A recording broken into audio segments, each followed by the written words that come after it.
Hey, today's September 19th, 2016, and I have candidate number 4, cello, out on approval.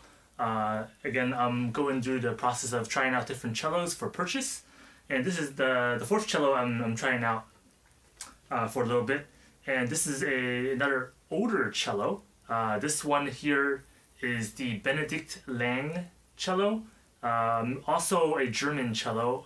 It's made in Mittenwald, Germany, similar to the Mittenwalder that I tried 2 weeks ago.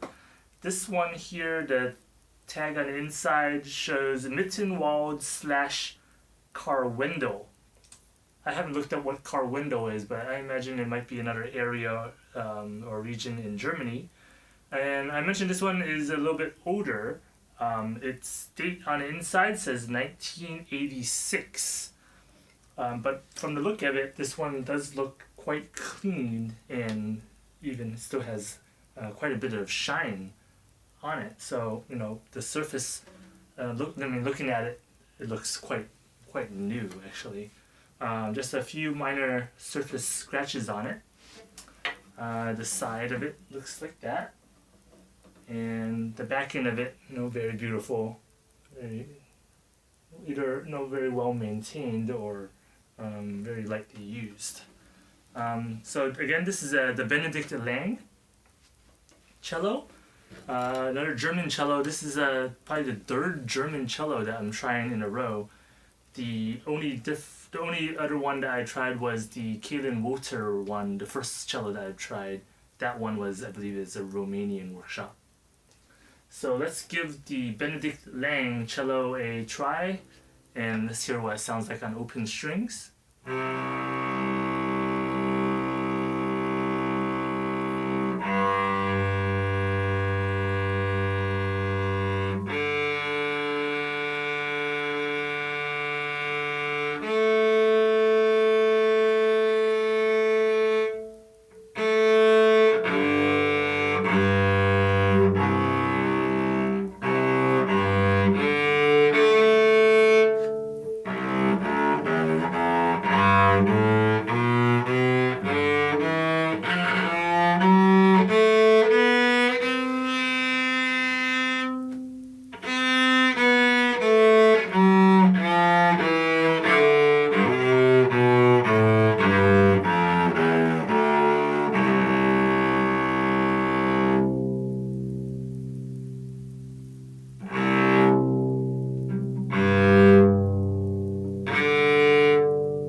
So this cello's sound, I wouldn't call it particularly too unique compared to the other ones that I've been trying.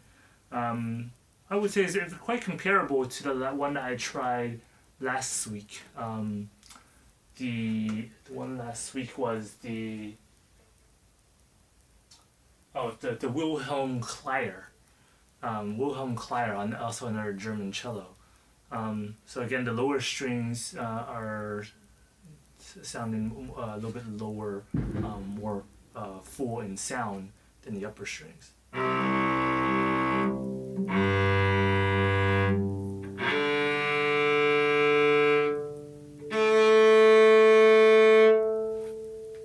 So with that in mind, let's go ahead and give some of these pieces a try and see how this cello performs.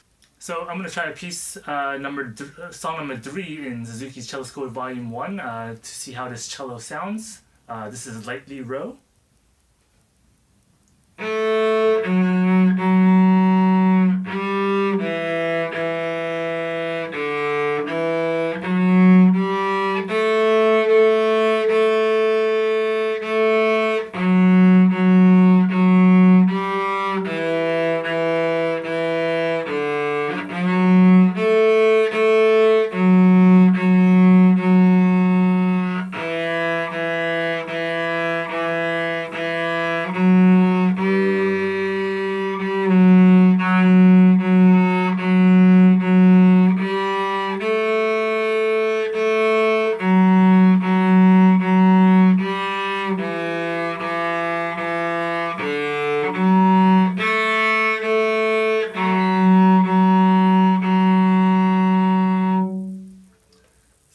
made a couple mistakes in this song, but I also heard that loud screech as I came up to the A string. So as I'm practicing more and getting more feedback from other people, I'm hearing that sometimes it's not the tendency of the cello to screech as much as it is my application of pressure and speed on these strings. So let's go back to that one measure where that screech came back on the A string, and let's see if I can sort of correct that either with a little bit more pressure or a little bit more attention to that A string.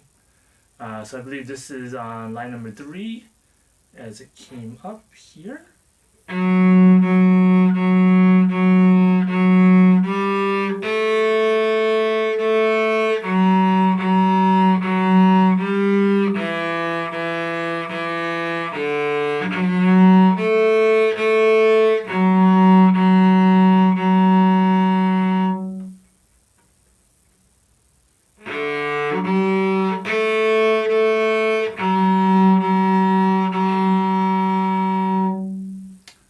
A little bit off on my fingering position as I try to get used to this cello.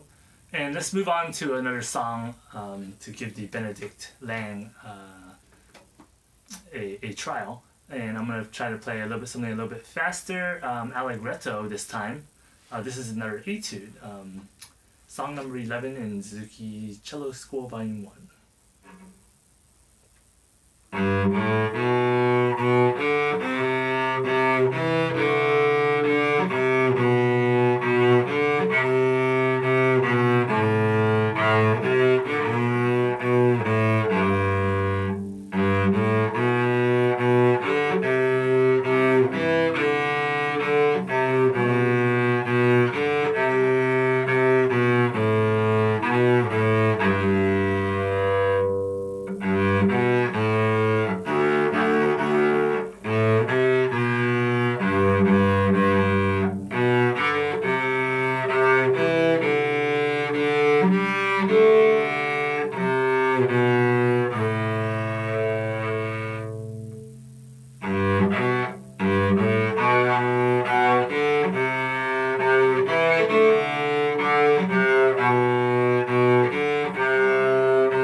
On some of those passages in there, I'm coming across and touching the other string by accident. So that might be, I've been talking about this in some of my past videos on, maybe it's something that I've changed since, my normal practice when that arises, either the height of the chair, the position of the cello, or, sort of the way that I'm bowing. So as I'm trying to learn more on trying to attain a more consistent bowing, that sometimes happens. So I wouldn't say that the cello is prone to causing those type of mistakes. So I'll give maybe a short passage in here one more try, so I can hit those correct strings here without interfering with the other strings. So let's try it from the third line here.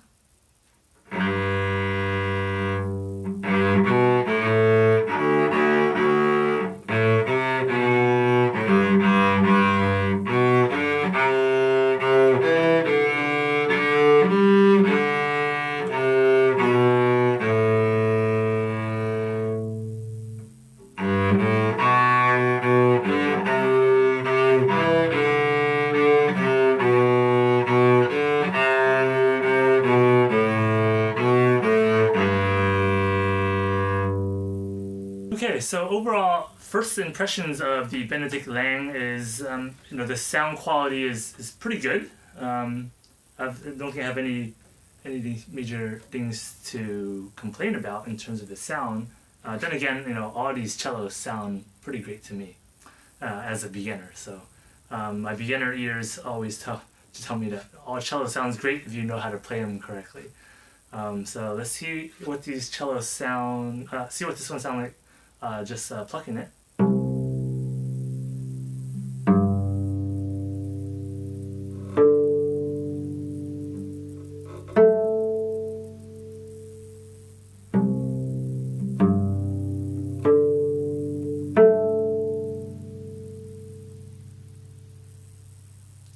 And the overall playability of this cello, from just playing it for a few songs, I noticed that the amount of pressure needed to press down on this for this particular cello, to press the strings down onto the fingerboard, does require a little bit more strength. So this is comparable to the rental cello that I've been renting earlier on in my practice.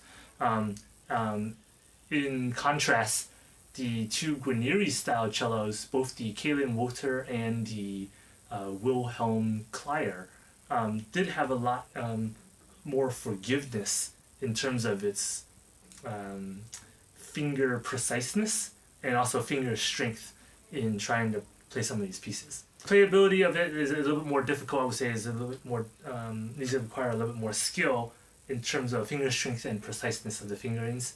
The sounds great, as you heard. Yeah, so in terms of the looks of the cello, it looks quite attractive cello.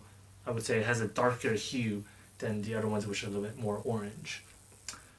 So yeah, I think this one, definitely, I think I can learn about what exactly I'm looking for from the 4 cellos that I've tried so far. Some of those things that I've been sort of repeating in these videos as I'm trying this cello are terms like playability, like how easy it is for someone of my skill level to play it in my practice. So I think that's definitely something I'm looking forward to. Looking for a cello that has a little easier playability, so that it'll allow me to sort of make a more beautiful sound. One thing I'm kind of weary about also is whether or not if it's too forgiving, whether or not that's causing me to be a little bit more sloppy and still have it come out with an okay sound. So a cello that is perhaps more difficult to play would be more in tune to pointing out when you have a flaw in your technique.